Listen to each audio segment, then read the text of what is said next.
No administration in U.S. history has been as aggressive in tackling the climate crisis than the one led by Joe Biden.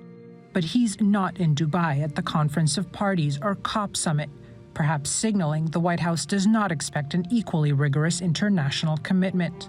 We invested roughly $1 trillion over the next 10 years to reduce greenhouse gas emissions, boost climate resilience, and support adaptation. That investment includes tax credits over a period of 10 years for electric vehicles and direct air capture technology, $20 billion in programs to identify and curb methane gas emissions primarily in the oil and gas sector, and an executive order demanding all passenger vehicles sold after 2035 have no tailpipe emissions. Dana Fisher is the author of Saving Ourselves: From Climate Shocks to Climate Action. We have domestic policies on the books now that came through the Congress in the form of the IRA, the Inflation Reduction Act, and the bipartisan infrastructure law that implement many of the components of the American commitment to the Paris Agreement. It means that a new president cannot make any changes there. You would need a Congress to make that change.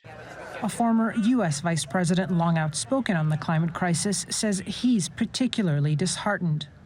By naming the CEO of one of the largest and least responsible oil companies in the world as head of the COP.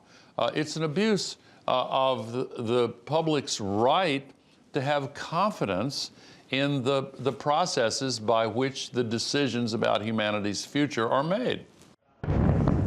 More broadly, the summit is taking place as both eastern Ukraine and Gaza are under heavy fire. No other country has a larger influence on both conflicts than the U.S. The worst thing that we can do for the climate is have a war and expand the military and use the arsenal that has been created for war. Making one of the most effective ways forward a diplomatic resolution to armed conflict. Yasmine El-Sabawi, TRT World, Washington.